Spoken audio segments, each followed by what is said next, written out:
Thank you so much. Thank you learned too a lot. for having me. Thank you too for having me. Thank you. Right, Yeah. let's go up north where residents of Digu have been cut off from other communities. Collapsed bridge that once made the 1-mile journey from the Digu electoral area to the Nanton district center easy is now a death trap.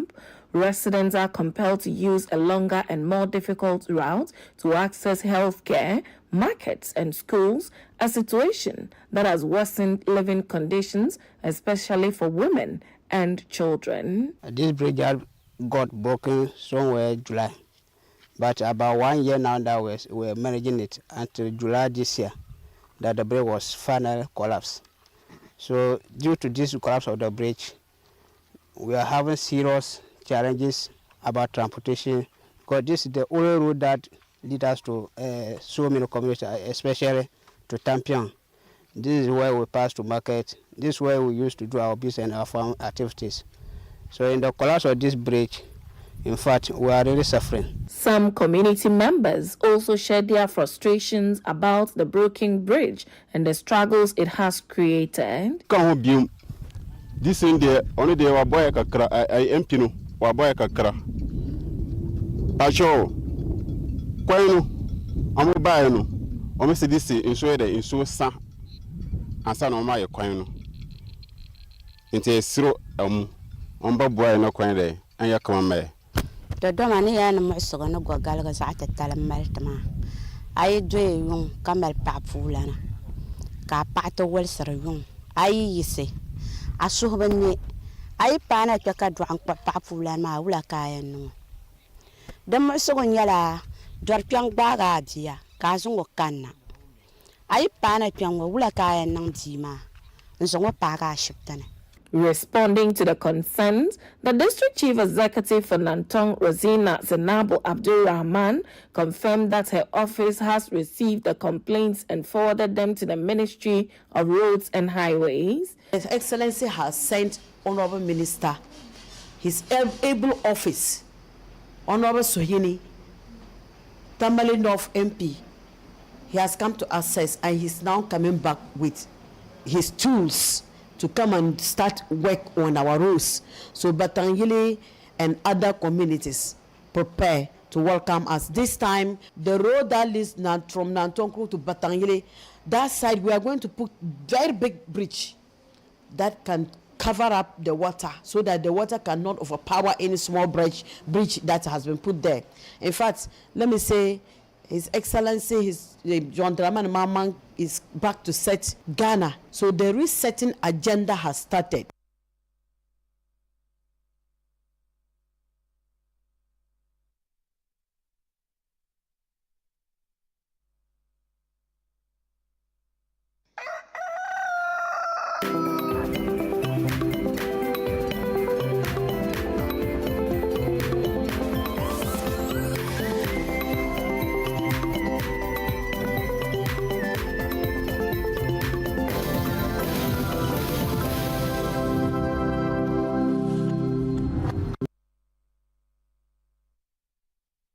Welcome back. This is Sunday Breakfast right here on ChannelOne TV.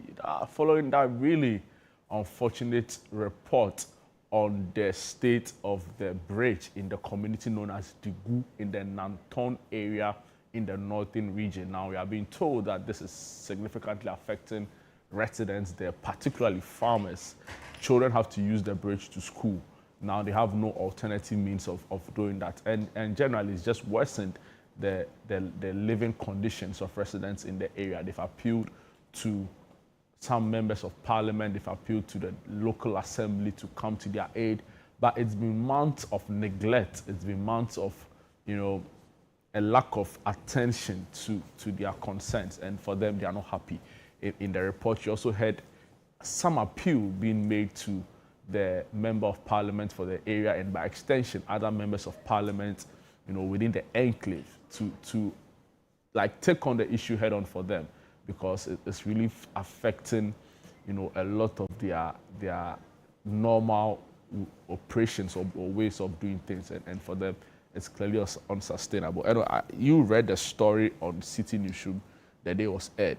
And I remember your facial expressions all through the time you were reading the story. You know, of course, yeah, you've not had to deal with something like this before, right? No. I haven't had to deal. I'm like right now trying to recollect if anything like that has happened. Have you ever had to use like a bridge, not necessarily like driving, right, but like cross a river to one place before? One place before, yeah. In Kumasi? Yeah.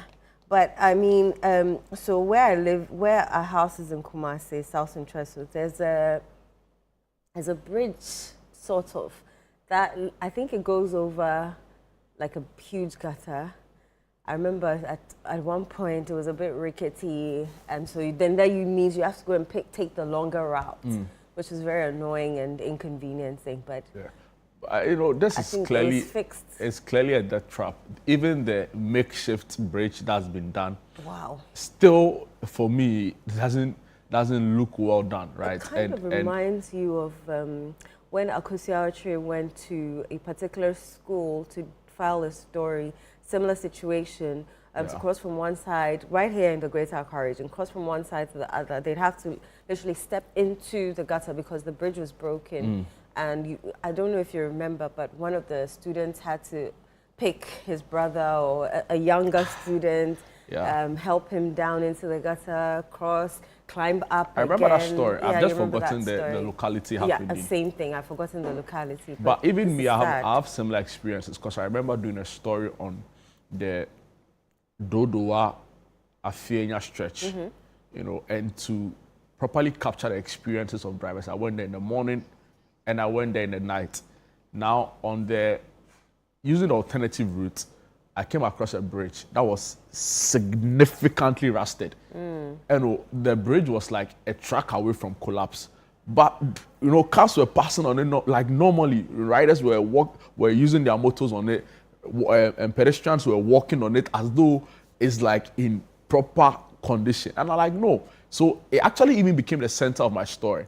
And I remember when I filed it, I got a call from the Minister for Works and Housing at the time. His PA called me and said that they want more details on the road. I shared with him, casting, and I think the following week, the ministry went in to repair the bridge. So clearly, there are major concerns like that. Even in Accra, there was one bridge somewhere, I think, on the Kaswa stretch. You know, it was rusted, and, you know, we were just watching. Is it that we don't have data of how many bridges so that we can, or it's just it's a road problem. I don't even think that like do maintenance works on bridges or keep our attention on bridges. Sometimes I don't think that like there's a has whole. Adome Bridge gotten any? That's a good question. You know, attention since its construction. Like integrity checks and stuff like that. I want to believe that it is done, but again, knowing this country, if it's not done, you know, you won't be shocked because we have a very terrible maintenance culture. And I think all of these things fall directly under like the roads, you know, roads ministry, highways authority, because they I don't think there's like a bridge. No, you know, Charlie, we are tired. I know the country stress you, it's fine. Anyway, Shawana Yusuf is on. She's our Northern Region Bureau Chief, a Middle Belt Bureau Chief, and she'll be sharing some insights to this story. She filed a story and has a lot more details on, you know, residents in the area and what their concerns generally are. Shawana, good morning and welcome to Sunday Breakfast. Hi, good morning, Jude. Good morning, Emo. Good morning, Shawana. Yeah. Do you ever get tired of like talking about all of the challenges in the north? Well, I don't get tired. I feel it's my duty to bring it to the limelight. And when there is results, at least we all get to gain. Amazing. A week ago, you were, for the first time in a long time since I recall, you were really excited talking about the region because the Northern Business Fair was happening and you were in the thick of affairs, you know. And you were clearly excited about all the amazing prospects the region has in terms of like its business and economic potential. How was the feeling? Maybe very briefly before we delve into the issues today. Well, for the Northern Business Fair, it was one of its kind, let me put. Our exhibitors that came on board we're so excited for the opportunity ChannelOne TV brought to their doorstep. I remember one office, Sari, that has been joining us in Accra for the first, saying that if they are always going to do this in Northern Ghana, you won't even have to move from here to the southern part to go and do it. Wow. And they are excited that it is brought closer to them. So, I mean, and for me, the joy, it was, I don't know, I couldn't measure the joy inside me that management found the need to come to my region, to have this very big fair. Yes, we're excited to have it, and we look forward to the next edition. More of that in the coming years. Interesting. I can clearly tell the joy in your face, when you talk about it. Wow. Except that for residents in Digu, in the Nanton area, they don't have such joy, right? They are joyless, if I can say. And it's because a bridge that is supposed to help them commute rather easily is now a death trap. Can you tell us more about the story? All right, thank you, Jude. So the Digu electoral area has over 5 communities under them, and with a population of over 400 people living in these electoral area, including children of school-going age, farmers. Most of them are farmers, yes. And the women are known to sell a lot in the market, business women, either dealing in grains and other things. And for the breakdown of this bridge, it's not a good thing for them. And they tell us that the makeshift bridge they have created to, be able to cross easily from one end to the other is not doing justice. Because imagine if you have to use a tricycle, which is the most common means of transport in some of these remote areas. There is no way it can use that makeshift bridge. This bridge, I understand, it got damaged partly so many years back, and they kept sending information to the assembly about the state of their bridge and that it needed some renovation. But unfortunately, nothing was done until the unfortunate collapsing of the bridge some months back.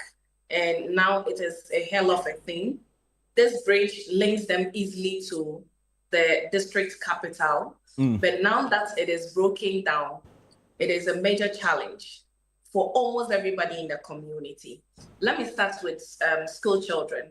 Mothers are telling us that when children have to go to school, their biggest worry of having to stay home and see their children leave for school is how to use this particular bridge. You know how kids can be. Sometimes they are moving and they don't even pay attention of their own selves. And having to use this particular bridge to go to school is something they actually are not happy about. They tell us that during the rainy season, if they wake up in the morning and there are heavy rains, they fear to let their kids go to school because they don't want to risk their lives, having them use this bridge where usually flood waters would be running under. So you can imagine what that does to the children who are supposed to be in school learning. Moving away from the children, let's talk about pregnant women. This is the same bridge they use to commute to the district capital for healthcare because they don't have any form of church compound at their end. So this is where they will have to use to go there for healthcare. They tell us that if a pregnant woman is in labor, if they want it to be the shortest journey for them, they risk having to let the pregnant woman use a motorbike so they can easily use this bridge to go through to the hospital. But if there is a situation where the pregnant woman can't manage the bike and they have to use a tricycle, what it means is that the journey to the health facility becomes a long one because they can't use this distance, which is just like a mile away. They will have to do another route through Goucher, which according to them will take them over an hour to get to the health center or to the town where they can access some of these basic amenities. Wow. So imagine if the situation is critical, if it happens to be an emergency situation, this is not going to be a good journey for them at all. And they want something to be urgently done about this. A farmer who spoke to us tells us that where we stand to his farm is just a walking distance. But unfortunately, if he has to harvest, he can't use those short routes to his house. He has to do that merry-go-round kind of a journey due to the breakdown of this particular bridge to get to his farm and also to his house when he has to harvest his produce. So, I mean, these are some of the challenges the people of Digu electoral area are confronted with, and they want something to urgently be done about the situation. What has been the feedback from, authorities in charge, and when I say authorities, I'm referring to local assembly, even elected representatives like the member of parliament for the area. Has this gotten to their notice, and what have they been saying, if any, on these issues? Okay, thank you very much, Jude. So, I mean, though we couldn't get to talk to the member of parliament, but we spoke to the district chief executive, who happens to be a female, the only female district chief executive in northern Ghana.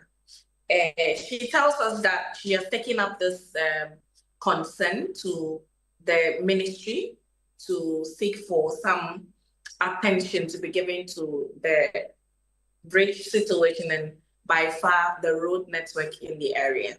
She says the attention has been brought to her, even at the time when the bridge was not in a good shape. But unfortunately, it had to go down, and her attention has been drawn to that too. And she also took the initiative. According to her, she indicated that she spoke directly to the Deputy Roads Minister. That's our very own Honorable Soyini. And she has some promises that very soon they will come and then start work on the bridge. We understand that some assessment has already been made, but as to how soon or how quick these solutions will come into reality is our major concern right now. Right. Not just about the assessment, but how quick they'll be back to make sure that this particular issue is solved and the people of Digu electoral area would have access to the district's capital and by far most of the basic amenities that they need as humans. All right, Shawana, hold on for us. We have the Assemblyman for the Digu electoral area, Yusuf Isahaku Baba, on the line. Good morning, Mr. Baba. Good morning, madam. I hope you're well. I'm fine. All right. Tell us about your electoral area and how this broken down bridge is affecting commutes. Yeah, good morning, and good morning to all viewers and listeners. I think the collapse of the bridge is, unfortunately, is very worrying to the community members. I think that road that leads us to do our business on market. It is also that road that leads us to do our farm activities, to convey our food stuff from the farm to the house. So with the collapse of this bridge, it's very, very serious to us, and it's very, very worrying issue to us. Before the bridge collapsed, were there any telltale signs that there's a crack somewhere or there's a something happening to the bridge before it collapsed? Yeah, there was a water that was running was just not passing through the bridge. That the water was passing since last year. So we're comparing to the DC and the MP by then, but they couldn't do anything concerned about the bridge.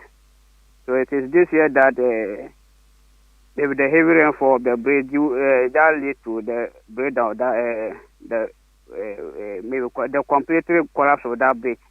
But there was a hole that was under the ground, so the water was not passing through the bridge, also rather going through the bridge.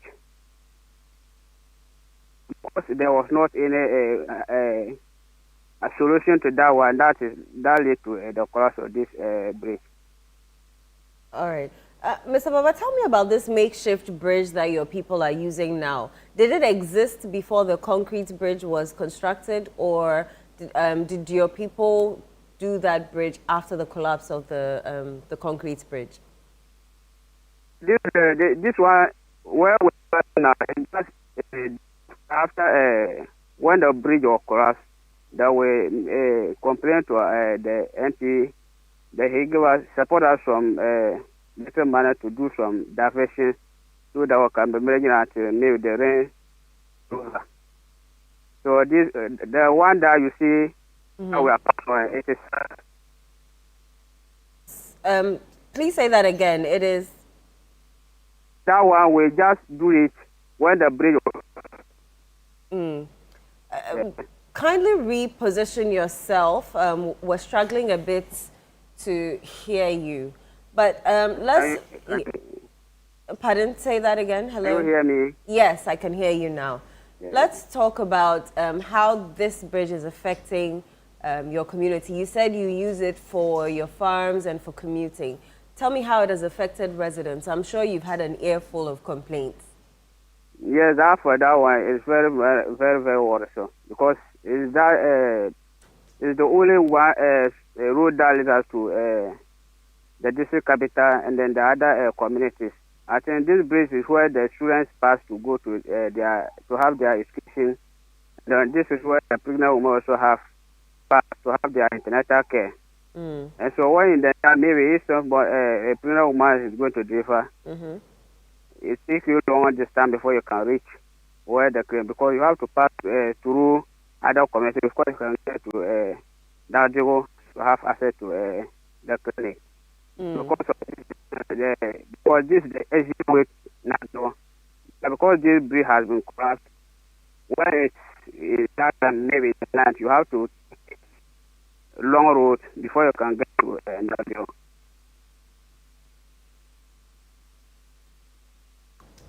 All right, Honorable Yusuf Isahaku Baba, thank you so much for your insights this morning. We'll be following keenly.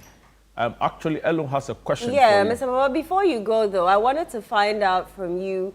You said you spoke to the MP when the bridge broke initially, and he helped you with a makeshift bridge that you have now. But did he give you any timelines or, any assurances of when the construction of the bridge would be made to at least bring some relief for you and your community?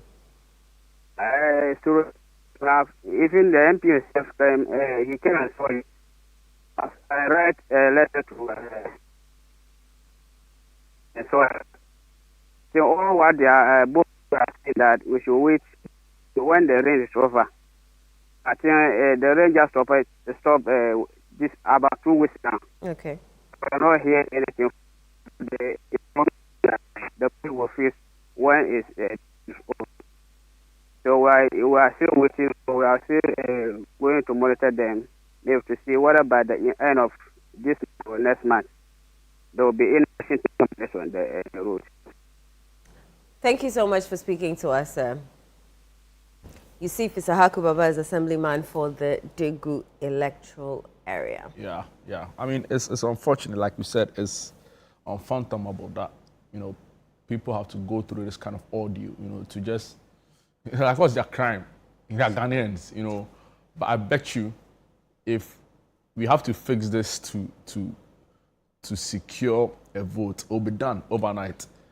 So I think that we need to do better as a people, our leaders. Yeah. And thankfully, the Deputy Roads and Highways Minister, Al-Hassan Suhini,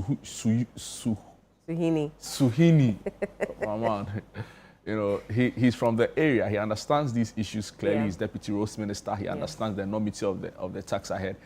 I think that some of these things can be fixed while we tackle the bigger issues on road infrastructure and all of that. But Shawana, you're still on the line.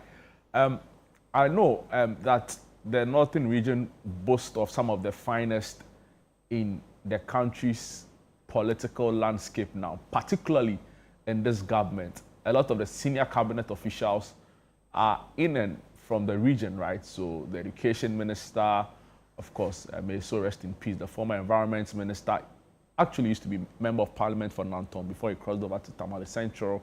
And there's the deputy roads minister, like you mentioned, and many others in government and in other high places.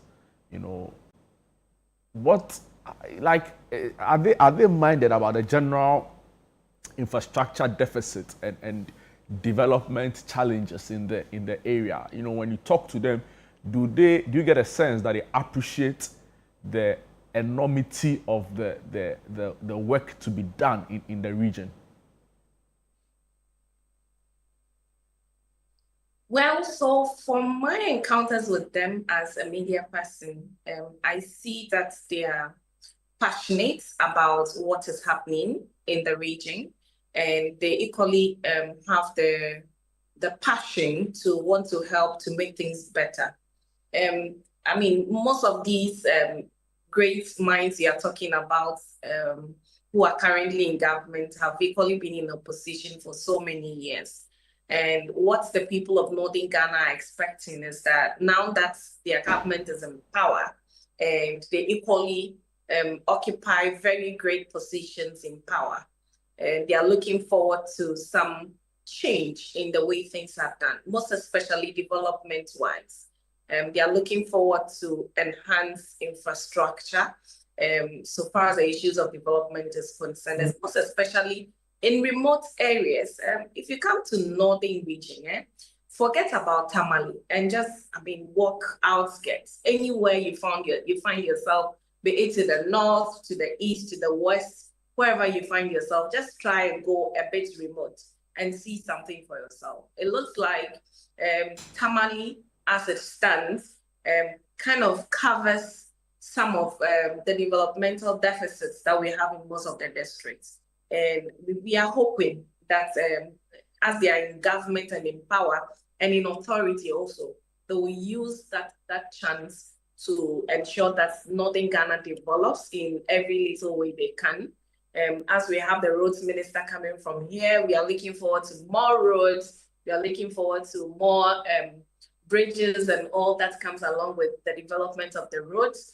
As the education minister is also from here, we are looking forward to enhance infrastructure, most especially boarding facilities that has been creating issues here and there in the past weeks, and a lot more of them. The Tamale Central MP who just took over office, we are hoping that he will also find his feet and also begin some developmental works, and then, together we'll see how best Northern Ghana can develop. We've been left out for a very long time, though a few development here and there has been coming in, but they are mostly inadequate. We need more of those to come through to help the people to live a better life. Interesting. Shawana, thank you so much for your time and for the hard work you do in, propagating the good news of the North and also highlighting the very difficult, circumstances they have to, deal with. We are grateful that you continue to do this for your people and for the region. Thank you so much, Shawana Yusuf. Thank you, Jude. Thank you, Eno. Right. So, Eno, I don't think we'll get tired of talking about this. I think I'm gradually getting to that point. But, our work is also to keep shedding light on darkness, right? I think it's a dark place to be in the region. But the thing is that, they keep surviving. They keep thriving. They find, ways to deal with the problem, and they keep going. So, the leaders ride on their goodwill. There's a way they call it. They take the people's leniency to be their weakness. Do you get what I'm saying? So the road is bad. It's become a death trap. Now some few good guys in the community will find a way to fix it. Maybe they'll get some carpenter here, they'll get some road engineer here, they'll do something that makes it passable, right? And they now go or continue their lives using the passable road, which sometimes is even a big problem or a challenge on itself. Now, government,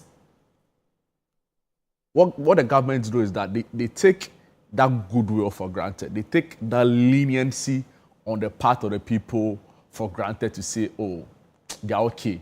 We'll figure it out later. And that approach is seen as a weakness. If the people came together and said, see, enough is enough. We are hitting the streets. We are blocking the road. No, they are going to cause disruptions to government business because of this. Government will be minded to do it. I give you a similar case in point. When the Medina stretch was basically a death trap. You know, there was a point where almost every day, there was a particular period, so many cars were knocking down people on the stretch. Students from West Africa Senior Secondary School they were getting knocked down like animals, forgive my language, because there was no bridge connecting the road from one side to the other, and it was just complete chaos. I remember residents in Medina came together and said, Mr. Government, enough is enough. They mobilized, they plotted, they came together collectively and said they were going to protest. Now, they made so much noise. In fact, on one of the protests, they even blocked the road and said that nobody was going to come, nobody was going to go. What happened? Government, I remember so immediately at the time, Richard Ahiagba came in to announce government had made funds available to go to construct the road bridge, the footbridge, I beg your pardon. Even though the footbridge design is even like another thing to talk about. But my point is that sometimes government responds to pressure. They respond to a strong pushback, right? And instances where they don't is because, in my view, I think that they take the leniency of the people to be their weakness. But they should be minded that it gets to a point where it's like, you know, sometimes it reaches neck level where you can't hold it again and the people revolt. I think that this government is still enjoying a lot of goodwill. I see that they are trying to make things work for everyone. We commend them for that. But they should be also minded, while they deal with the hardcore hardware stuff, they should be also minded out. This is even hardware. This is not even soft. This is actually still hard. Even though I get that there are levels to hard, but they should be minded to fix some of these things. I don't think government will break its neck or the district assembly will break its neck if they're able to find ways to fix this. So I want to urge them. Suhini, you know, we are doing a lot. We commend you for that, but please go to Honorable Suhini, Deputy Roads Minister, you know, but please pay attention to their concerns, because life, as you are being told, is unbearable for residents in the area. We'll take a quick break. When we are back, there's nutrition, there's also